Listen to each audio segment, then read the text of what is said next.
जंगल के पास एक बहुत ही खूबसूरत गांव सुंदरपुर था। सुंदरपुर में बहुत सारे पशु पक्षी एक साथ रहा करते थे। वहां पर टुन्नी और रानो भी रहा करती थी। टुन्नी एक दिन रानो से एक जादुई पेड़ के बारे में बता रही थी। कभी उनके गांव में जो झाड़ू लगाने वाली गरीब चिड़िया आती थी, वो वहां उनकी बातें छिपके सुनने लगती है। टुन्नी रानो को कहती है कि अरे रानो बहन, तुम्हें पता है बगल वाले जो वन है ना, सुंदरवन, वहाँ पे एक जादुई पेड़ है। उससे जो भी तुम इच्छा मांगोगी वो तुम्हें पूरा हो करके ही दे देता है। तभी रानो कहती है, अरे वाह, मैं तो अभी जा रही हूँ उस पेड़ के पास अपनी इच्छा मांगने। टुन्नी को वो बताती है कि मैं तो उससे अपने नए घर और बहुत सारे गिफ्ट मांग लूंगी। तभी टुन्नी कहती है कि अरे रानो, वो सबको पेड़ दिखाई नहीं देती है। जिसकी भाग्य अच्छी हो सिर्फ उसी को दिखाई देती है।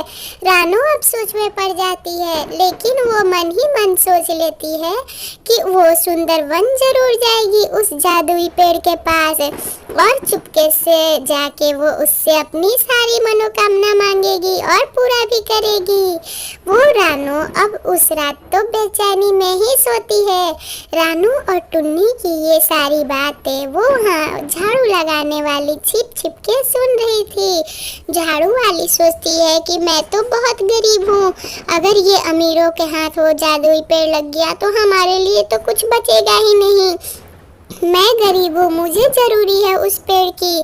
मैं उस पेड़ के पास जाऊंगी और उससे मन्नत मांगूंगी। रानो और टुन्नी अभी रात में बारिश के वजह से नहीं जाते, अपने अपने घर में सोने चले जाते हैं। तभी वहाँ टुकटुकी चिड़िया जाती है, बहुत ही स्टाइल में सज धज के, और कहती है, पेड़ जी आ जाओ, तुम्हारे सामने इतनी खूबसूरत टुकटुकी चिड़िया आई है। तभी उस पेड़ में से जोर जोर से हंसने की आवाज आती है। हंसते ही हंसते वहाँ से एक बहुत ही जादुई पेड़ निकल आता है, जो कि बहुत प्यारा होता है।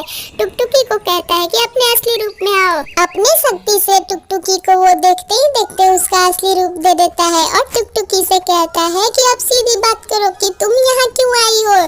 टुकटुकी उससे कहती है कि मैंने तो सुना था कि तुम घमंडी पेड़ हो, तुम जल्दी किसी के सामने नहीं आते। तभी वो पेड़ कहता है कि मैं गरीबों के सामने सिर्फ आया करता हूँ, अमीरों के सामने मैं बिल्कुल नहीं आता, क्योंकि अमीर लोग तो लालची होते हैं, उन्हें किसी चीज की जरूरत नहीं होती है। उनके पास जो चीज भरी रहती है उसको और बढ़ाने को वो लोग कहते हैं। इसलिए मैं गरीबों का ही मदद करता हूँ। मुझे तुम गरीब घराने की चिड़िया लगी और तुम मेरे सामने अमीर बन गए थे, इसलिए मैंने तुम्हारा असली रूप दिया। तुम मुझसे खुल के बातें कर सकती हो। टुकटुकी उसको अपना दुख बताती है। तभी वो कहता है कि आज से तुम मेरे इस पेड़ के पास रहो, जितने भी गरीब लोग आए तुम उनकी जरूर मदद कर देना।